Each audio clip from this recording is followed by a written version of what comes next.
Estamos viendo una serie de enseñanzas acerca de un tema que es bastante profundo. Es lo que la Biblia le llama, cuando dice que no es leche, sino carne.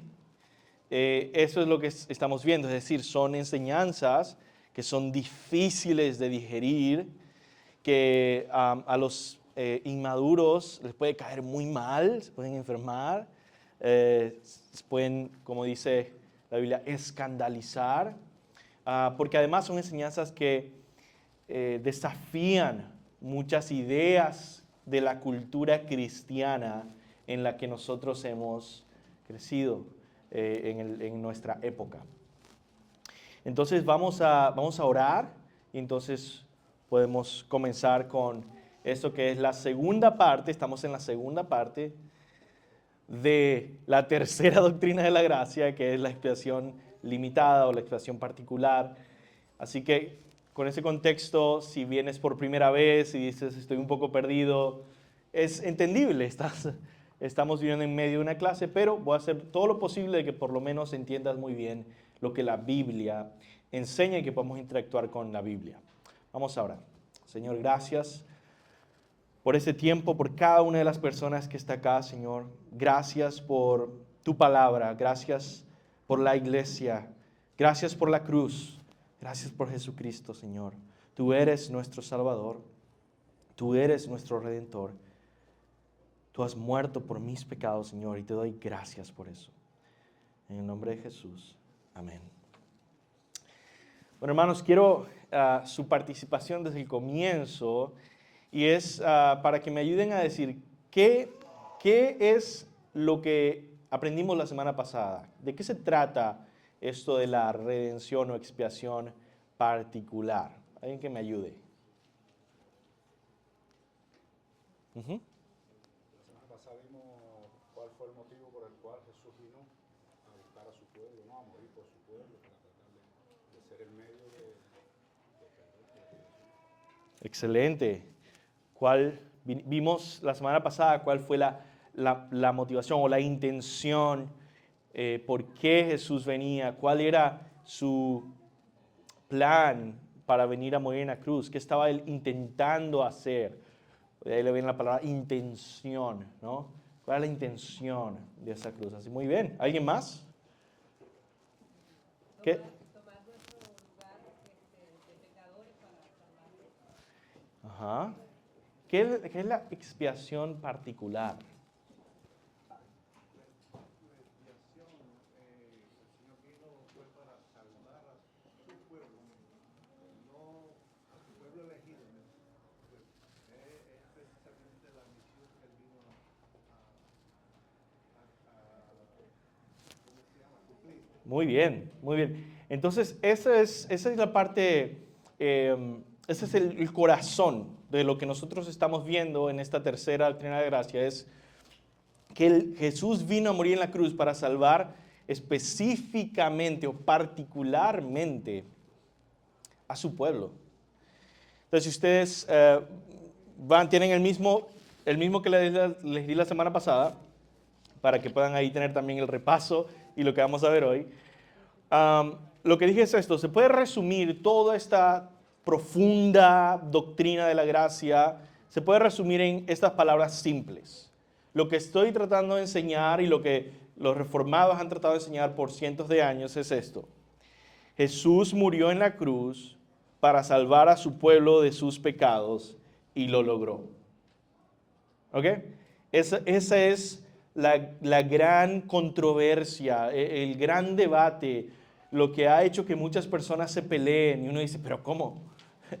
Si suena tan sencillo. Hasta que es desafiado.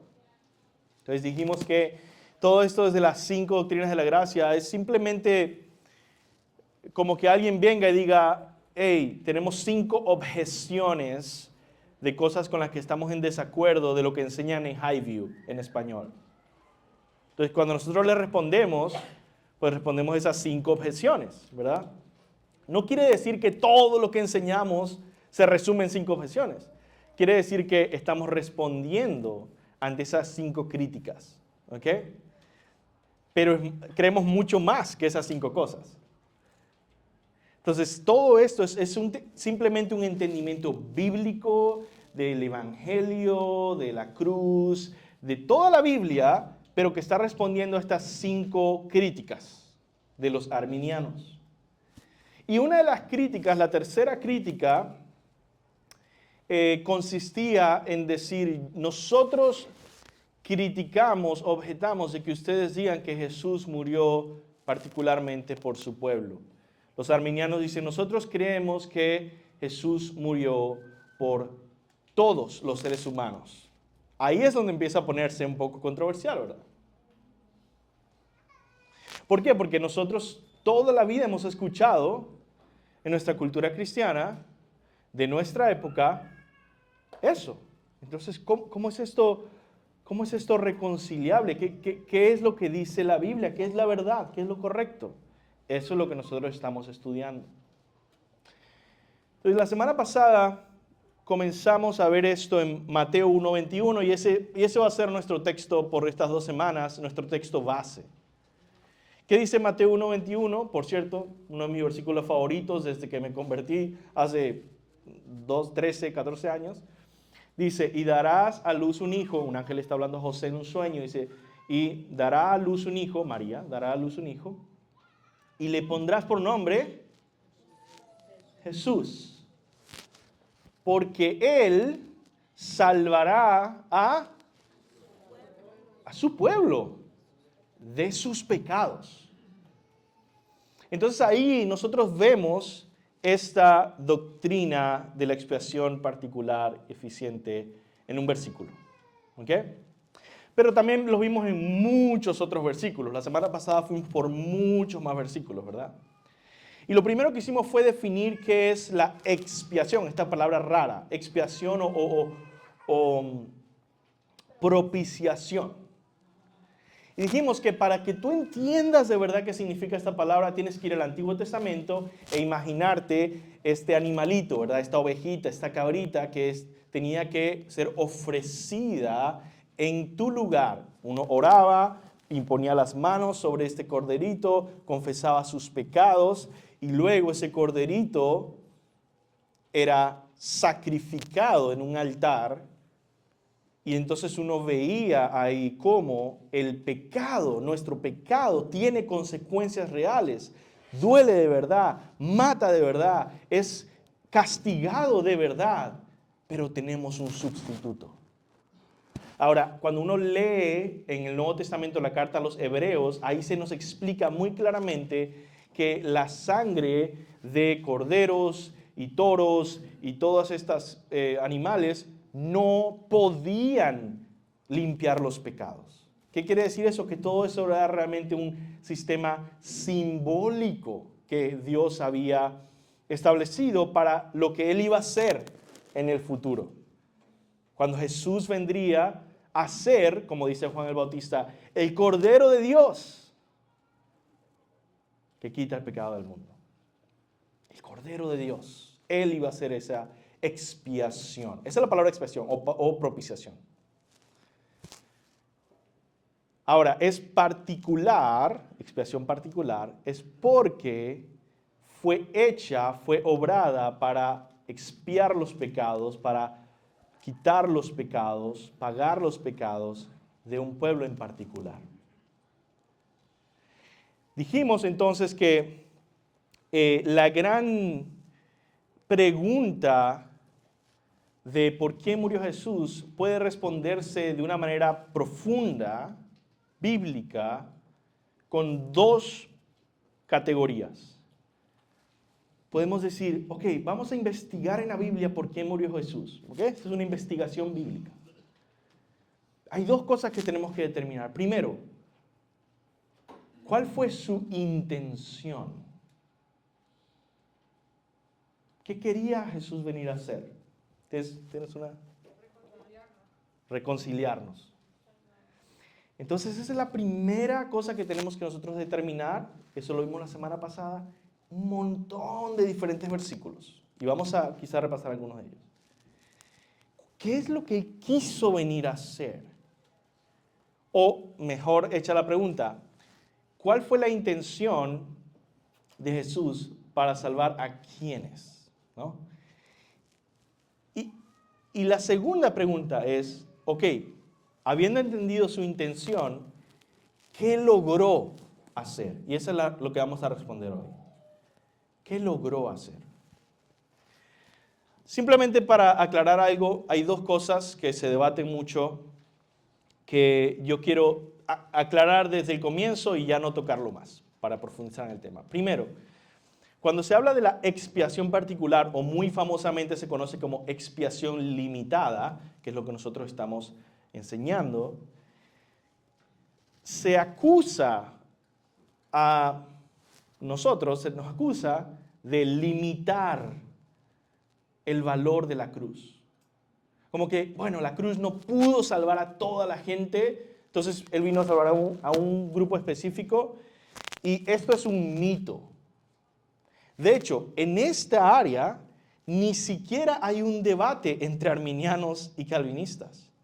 Históricamente hablando, realmente hablando, teológicamente hablando, los dos grupos creemos que el sacrificio de Cristo es infinitamente valioso y es infinitamente suficiente porque es Dios. Es infinitamente suficiente para rescatar miles y millones de mundos enteros llenos de pecadores al infinito. No hay un número límite de pecadores que dijera, hasta aquí te llegó el pago, ya no podemos, ¿verdad?, meter más porque hasta aquí te llegó el valor de tu sacrificio. No, es ilimitado, es infinito. Puede caber infinitos mundos de pecadores. Entonces, entendemos por eso que no estamos hablando de que nosotros limitemos, o expiación limitada limite el valor de la cruz, o el poder de la cruz. Por eso es que esto está conectado con la predestinación. Y por eso tenemos que responder primero la pregunta, entonces, ¿pero qué vino a hacer? ¿Qué quería hacer? Y la respuesta dura, difícil, pero bíblica, es que Él vino a salvar a los que Él eligió venir a salvar. Es decir, Él vino a morir, a pagar el pecado de su pueblo.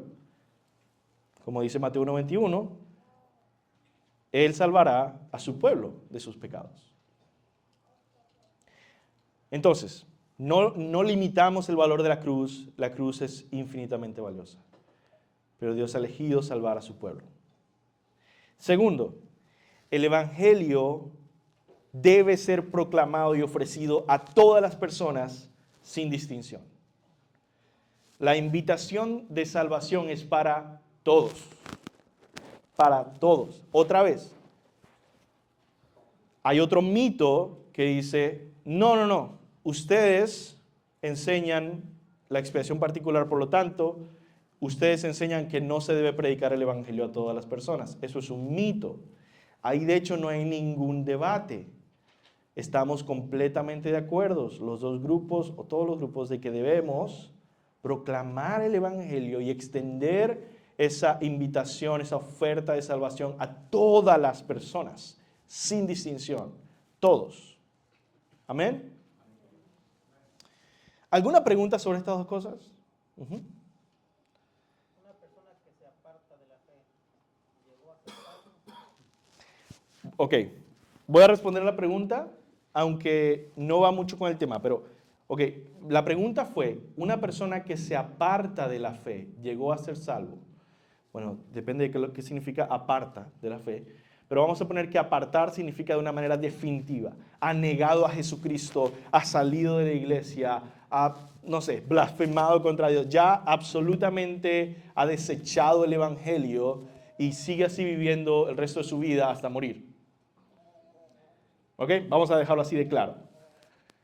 ¿Esa persona es salva? La respuesta es no, pero no porque perdió su salvación, o no porque Jesús murió para pagar el perdón de sus pecados, pero al final no logró perseverar. De hecho, los católicos, estuve estudiando esta semana acerca un poco más de los católicos, y interesantemente ellos piensan más o menos esto, es decir, bueno, sí, Jesús borró todos tus pecados, sí te salvó, sí te dio gracia, pero después entonces cometiste pecado mortal y entonces perdiste, ya te fuiste al infierno. Entonces esta forma de pensar no es lo que la Biblia enseña. La Biblia enseña, el mejor versículo está en las cartas de Juan, que dice, salieron de nosotros, pero no eran de nosotros. Pero salieron para que se demostrara de que nunca fueron de nosotros. Esa es la respuesta. Que al final nosotros tenemos que perseverar hasta el fin sabiendo que si nosotros mismos, si yo me pierdo, si yo niego al Señor Jesucristo, si yo niego el cristianismo, la fe, el evangelio, me aparto, sigo viviendo así por el resto de mi vida y muero, entonces se comprueba, o yo debo entender, habiendo entendido la Biblia bien, yo debo entender, yo nunca fui salvo. Y Jesús nos habla de esto en la parábola del sembrador, cuando dice que hay una semilla que cayó en el pedregal, y esas son las personas, dice Jesús, que reciben la palabra con gozo, es decir, temporalmente, pero no dan raíz y por lo tanto mueren y no dan fruto. La que cae en la buena tierra es el que es salvo.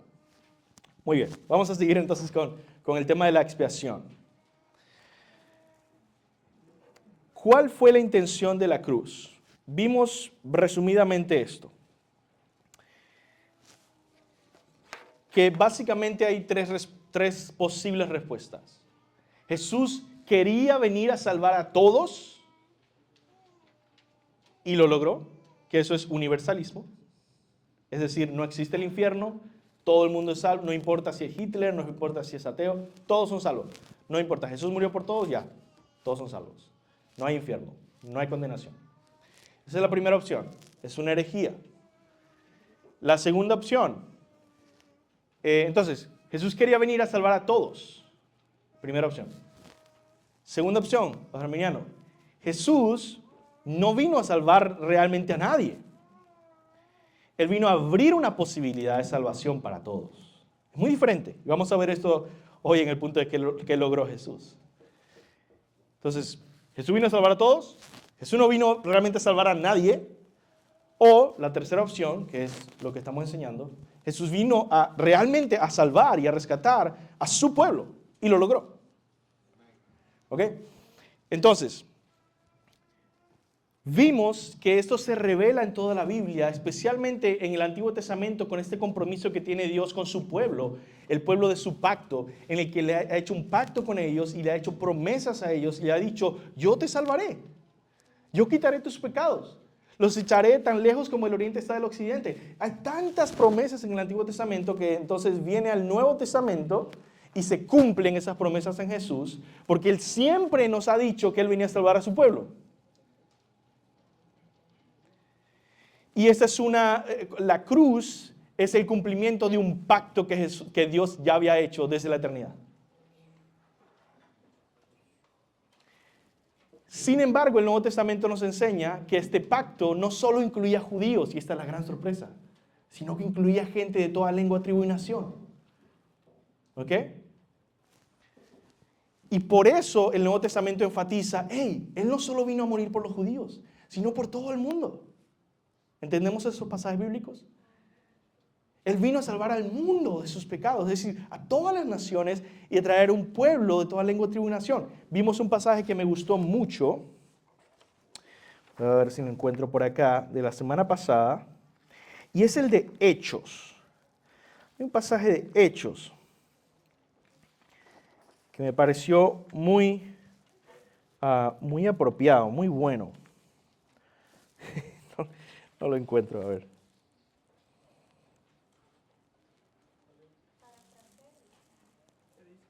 El que decía, creo que era de Juan. No, creo que era de Hechos. El que decía que Jesús no solo vino a la casa de Israel, sino a tomar el resto de los hijos de Dios, esparcidos por todas las naciones. Eso me pareció súper interesante que vimos la semana pasada. Pero bueno. Claro, ese no es, pero sí, ese también enseña lo mismo, por así decirlo, ¿no? Bueno, vamos a dejarlo ahí entonces. Ok.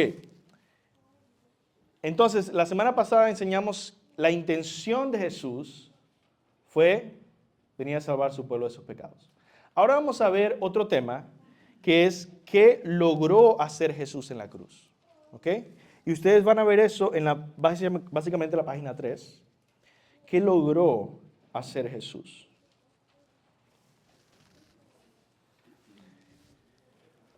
Ok, aquí entramos otra vez en estas tres opciones. Los universalistas dicen, Jesús vino con la intención de reconciliar todas las cosas y salvarlas, y lo logró. El infierno ya no existe, todas las personas y la creación entera han sido salvadas en Cristo. Ahora, como les dije la semana pasada, yo no tendría ningún problema con celebrar esto.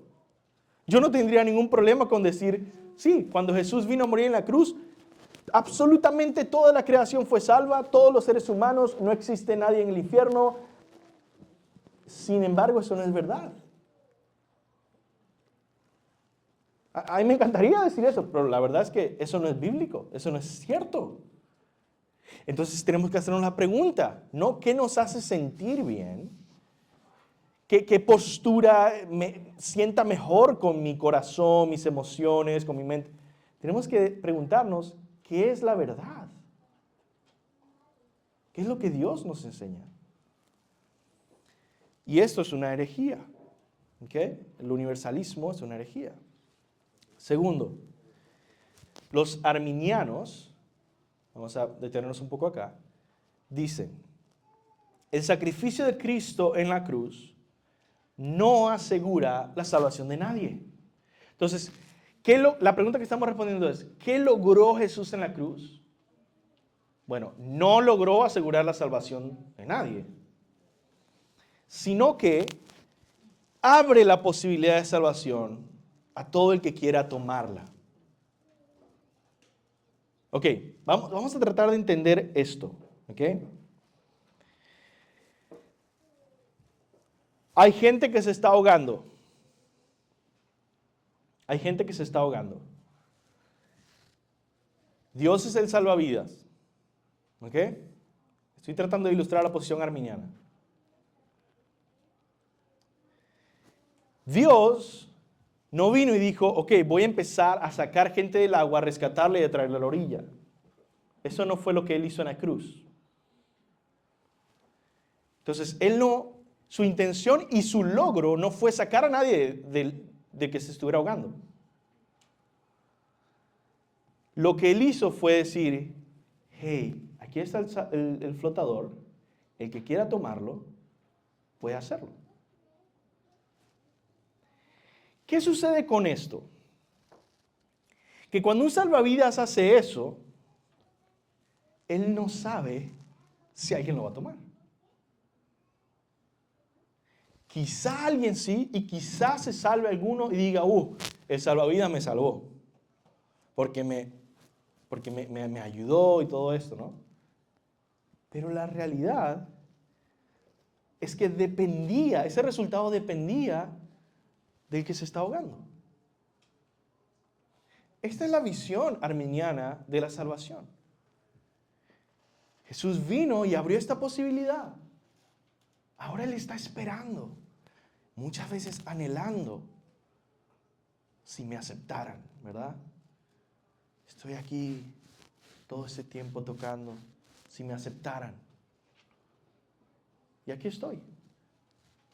Pero muchas veces esto está, otra vez con la clase que vimos del libre albedrío, eso está limitado, no porque Él no quiera, ¿okay?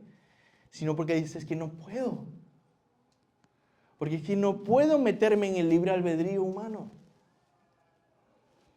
No puedo. Pero puedo seguir ofreciendo.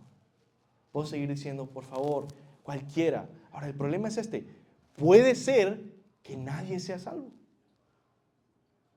Porque Dios no asegura la salvación de nadie en la cruz.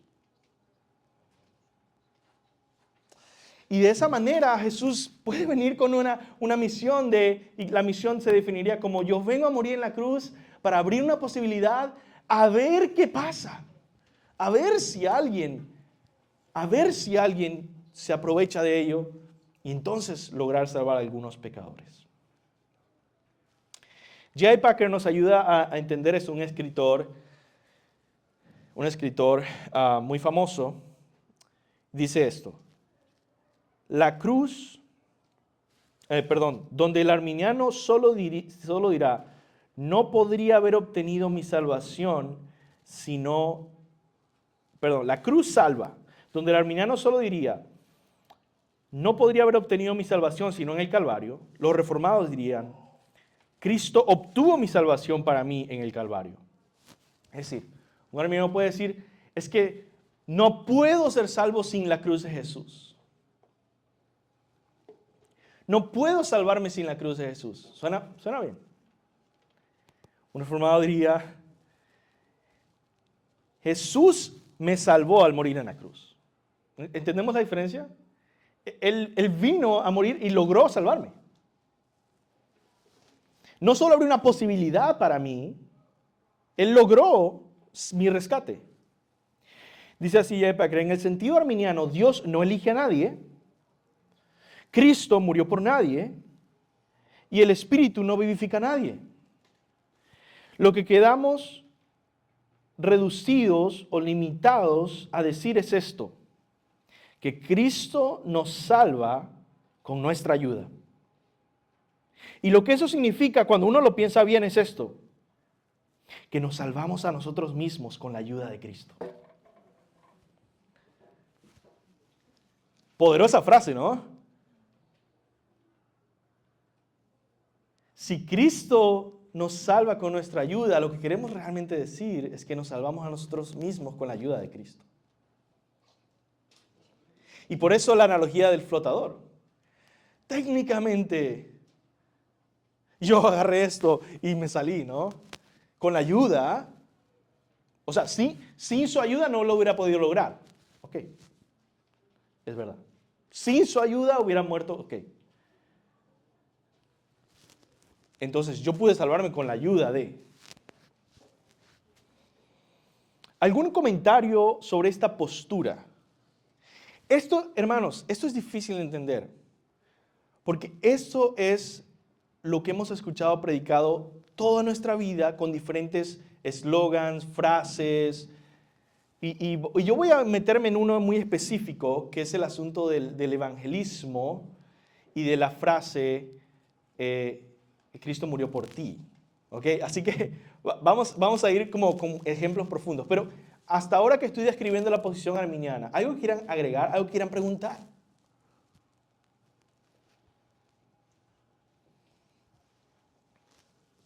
Ok, vamos a ver entonces, en contraste a esta postura, ¿qué es lo que los reformados decimos? ¿Qué es lo que la Biblia enseña? Por supuesto, lo que más vamos a ver son versículos bíblicos ahorita, pero quiero resumir la posición. ¿Qué logró Jesús en la cruz? Es esto. El sacrificio de Cristo en la cruz logró asegurar plenamente la salvación de su pueblo escogido. Jesús cumplió a la perfección la misión que el Padre le dio. Jesús entonces es un Salvador victorioso. Jesús entonces es alguien que es enviado por el Padre con una misión específica y dice en la cruz, completo está. Completo está. ¿Qué significa esto? Completo está. ¿Lograste, Jesús, la salvación de la gente en esa cruz? Completo está. No incompleto está, vamos a ver qué dice la gente, sino completo está, la salvación está asegurada. Y la palabra asegurada es muy importante porque unas preguntas teológicas que nos hacíamos, yo me acuerdo conversando a la 1 de la mañana en el seminario teológico en Texas.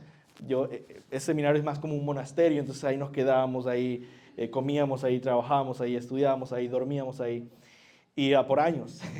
Y una de las preguntas, me acuerdo que estábamos debatiendo, era, si Jesús nos salvó hace 2000 años, específicamente cada uno de los que han de ser salvos, en la cruz, y Él lo logró en la cruz, entonces, ¿desde antes de que nacimos ya éramos salvos? Esa era una pregunta, ¿verdad? Filosófica, ¿no? O sea, si ya se logró y se actualizó mi salvación hace 2000 años, entonces ya nací salvo. Dice, pero yo estaba perdido. ¿Cómo lo hacemos? Entonces, por eso la palabra aseguró la salvación es importante. Porque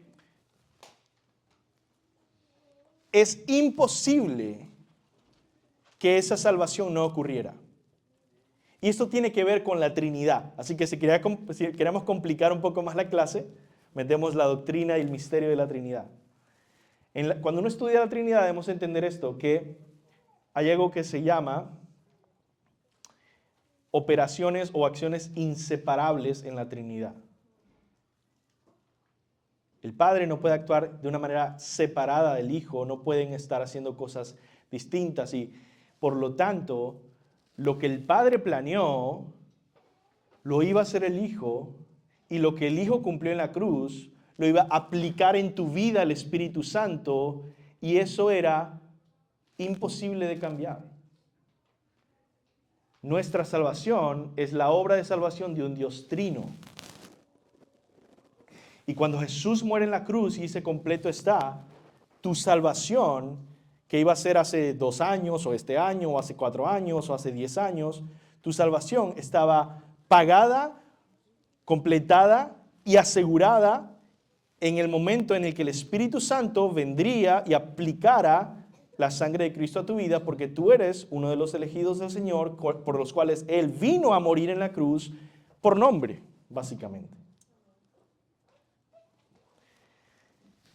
Entonces, completo está. Vamos a ver la Biblia ahora y responder la pregunta, ¿cuáles versículos nos revelan los logros de la cruz? Vimos la semana pasada la intención de la cruz, ahora los logros. ¿Qué se logró? ¿Qué alcanzó Jesús en la cruz? ¿De verdad es lo que yo acabo de enseñar? ¿De verdad es lo que yo acabo de proclamar? ¿O es lo que los arminianos dicen?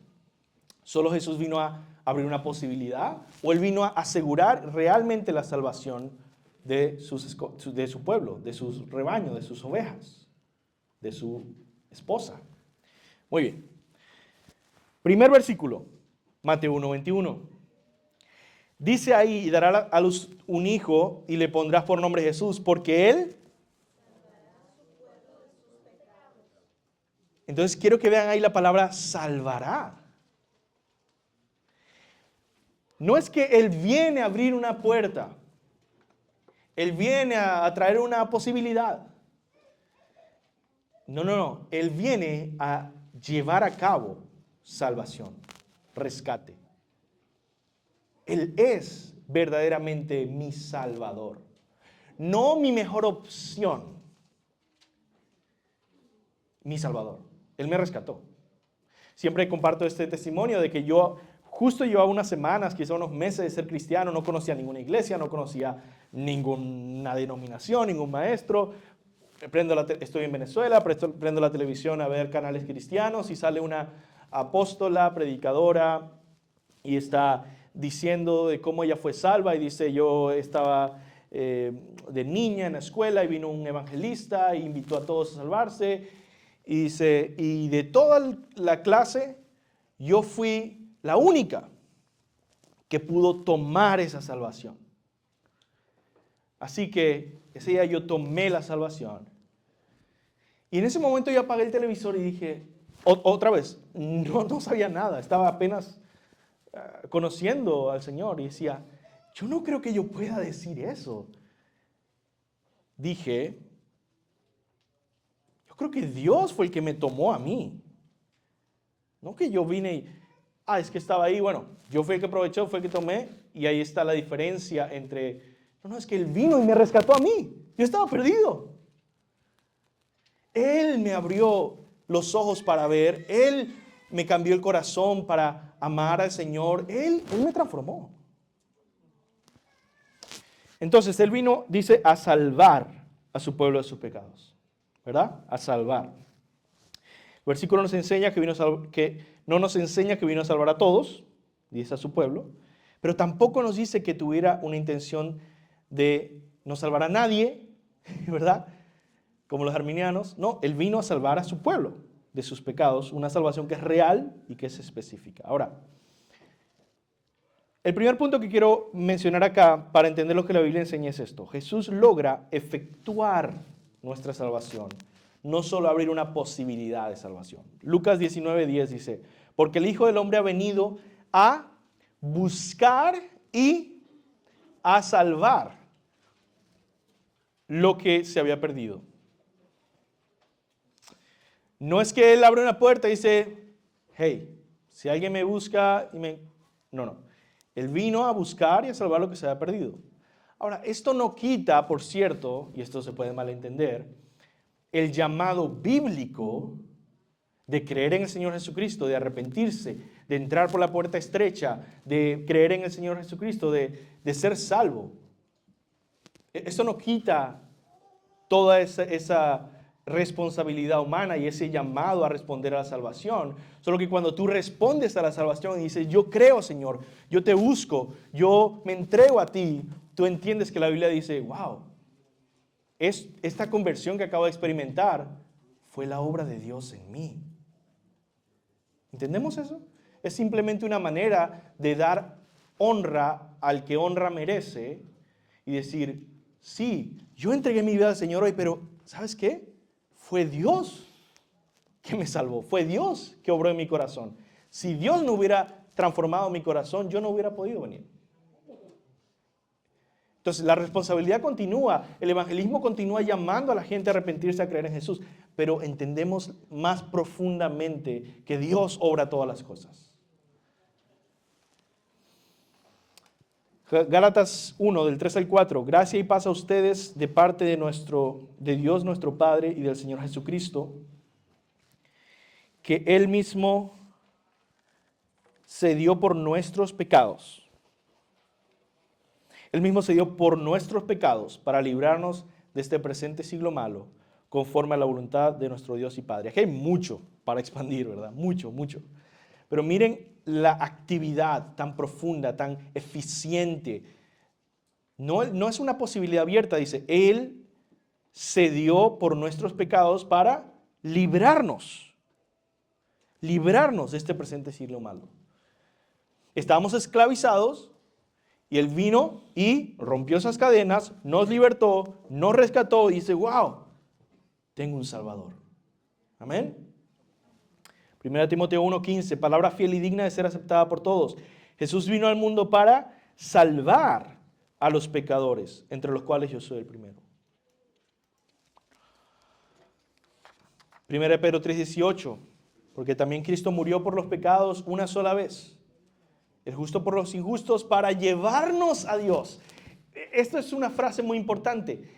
Él viene a morir en la cruz para llevarnos a Dios. Imagínense Jesús cargándote, ¿no? Como el pastor carga una oveja y entonces lo regresa al redil. Es una forma activa de obrar la salvación, no solamente una oportunidad o una posibilidad de ser salvo.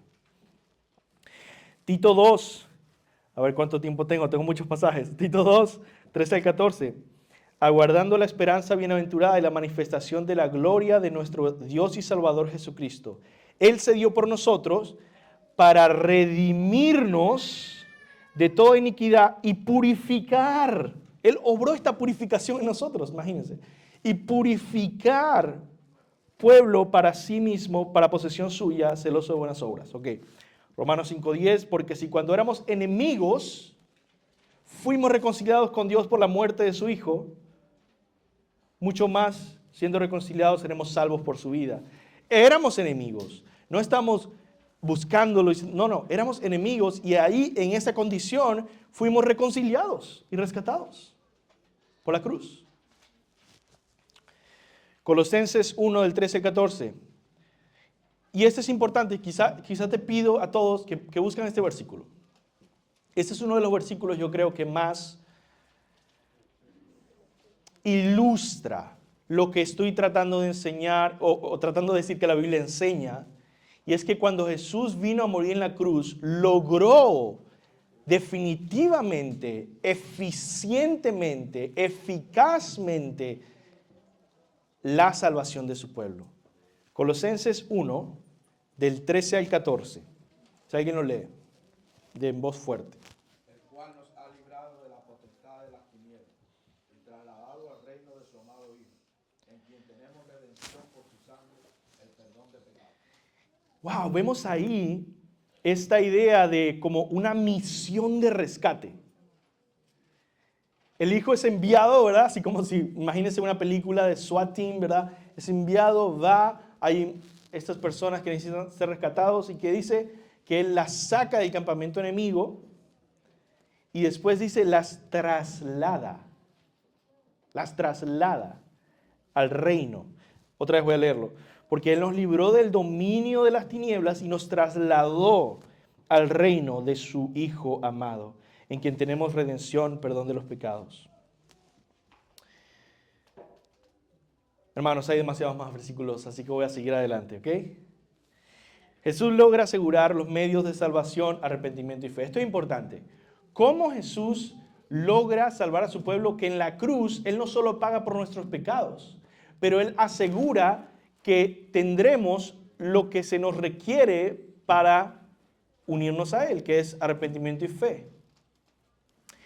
Es decir, cuando uno cree en Jesús y uno se arrepiente de sus pecados, uno está obteniendo un favor de Dios que Jesús compró en la cruz para dártelo a ti. ¿Entendemos eso? El arrepentimiento y fe no es simplemente la parte humana de la salvación que yo le ofrezco. El arrepentimiento y fe no es mi 1% del 99% que Dios hizo. El arrepentimiento y fe es un don de Dios, un regalo de Dios. 2 versículos, Hechos 5:31. A Él Dios exaltó a su diestra, príncipe y salvador, para dar arrepentimiento a Israel, perdón de pecados.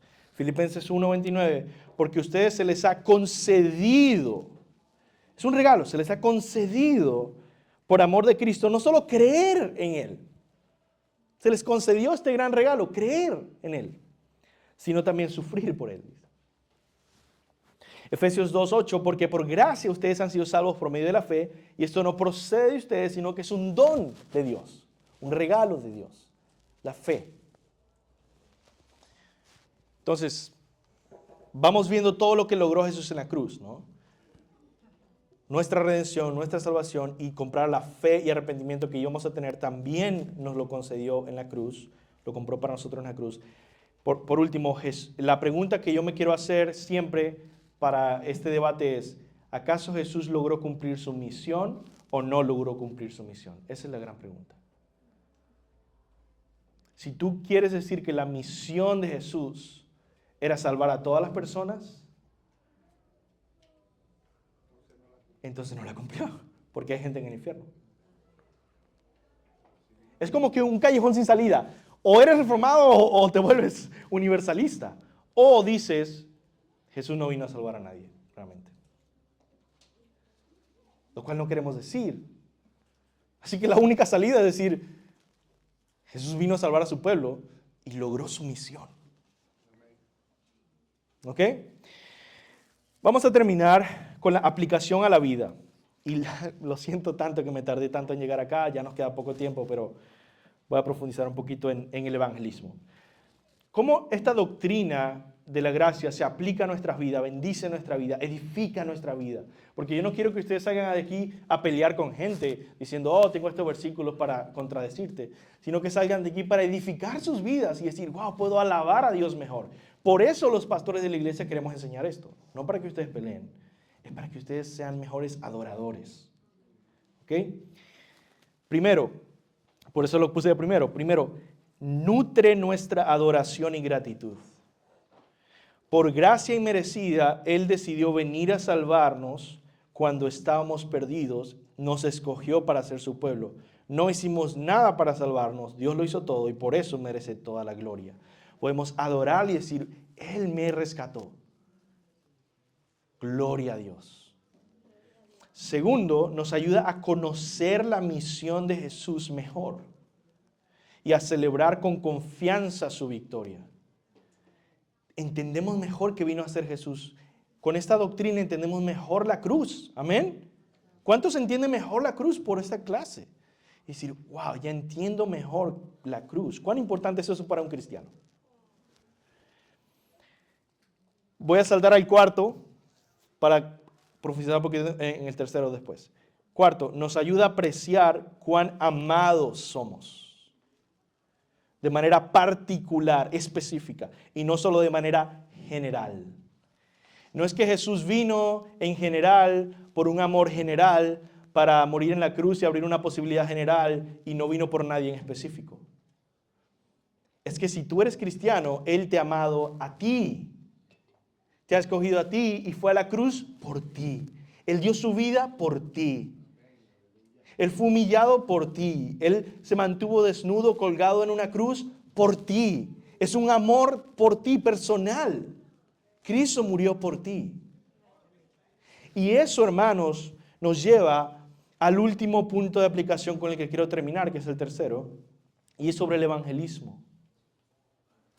Muchas personas rechazan esta doctrina que yo he enseñado hoy porque dicen, está bien, la Biblia dice todo esto, está bien, los versículos dicen todo esto, pero yo no puedo aceptar que mi evangelismo cambie a tal manera que yo no le pueda decir a cada persona que yo vea en la calle, no importa quién sea, Cristo murió por ti. Muy interesante porque uno dice, bueno, Jesús dijo algo sobre no poner la tradición de los hombres sobre la palabra de Dios, ¿verdad? Pero eso es una tradición que no está en la Biblia. Y esto es simplemente algo que quiero yo explicar. La expiación particular, esta doctrina que yo estoy enseñando, debe impulsar nuestro evangelismo con confianza. ¿Por qué? Y ahí lo pongo en su manual, dice, ya que en la cruz se ha asegurado también la fe de los elegidos. Aún el más vil pecador puede ser rescatado por la obra expiatoria de Cristo. Prediquemos la palabra confiando en que el Espíritu Santo aplicará en los escogidos la obra perfecta de Cristo en la cruz. Es decir, yo puedo evangelizar con más confianza aún a los pandilleros, porque si Jesús murió por él, el Espíritu Santo va a aplicar esa salvación. Quizá no en mi evangelismo, quizá en otro día, quizá no importa, pero todos pueden ser salvos porque Dios es el que salva. Pero si la salvación depende de la respuesta del hombre, conozco varios familiares que dirían, no, jamás va a ser salvo. Si depende de él, jamás va a ser salvo. Pero podemos tener esperanza y confianza. Dios puede salvarlo porque quizá Dios murió por él. Ahora, la gran pregunta, ¿podemos decir a cada persona, Jesús murió por ti? En el evangelismo. Bueno, primero yo lo que quiero decirte es, trata de hacer un evangelismo bíblico, más que tradicional. Yo he estado enseñando esto incluso en algunas otras iglesias que pude viajar. Me acuerdo, al comienzo tuve que enseñar esto. Predicar el evangelio a un incrédulo y predicar el evangelio a un cristiano se ve diferente. Cuando predicamos el evangelio a un incrédulo, es una advertencia dicha en un tono casi urgente. Alguien que se está dirigiendo al infierno y que dice, sálvese de la ira venidera. Arrepiéntete, estás perdido, sálvese de la ira venidera, que es lo que dice la Biblia. Es un urgente llamado a ser salvo. Pero Pablo en Romanos 1:15 dice, así que por mi parte ansioso estoy, le dice a la iglesia, de anunciar el evangelio a ustedes que están en Roma. Hay una forma de anunciar el evangelio a los cristianos. Cuando uno predica el evangelio a los cristianos, es un mensaje, no de advertencia y de salve, no, es un mensaje de consuelo. Que abraza al cristiano, fortalece al cristiano, sana sus heridas y dice, Cristo te ama. Tú eres de Cristo, tú eres cristiano, Cristo ha muerto por ti.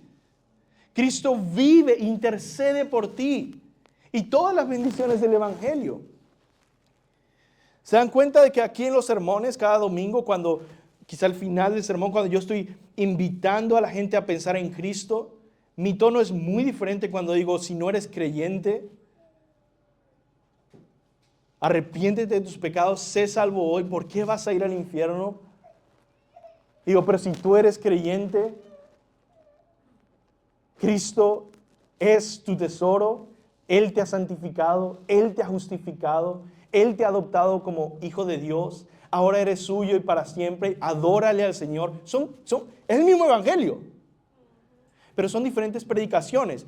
Y la expresión Cristo murió por ti es una expresión cristiana. Gálatas 2:20, con Cristo he sido crucificado. Ya no soy yo el que vive, sino que Cristo vive en mí. Y la vida que ahora vivo en la carne, la vivo por la fe en el Hijo de Dios, el cual me amó y se entregó a sí mismo por mí.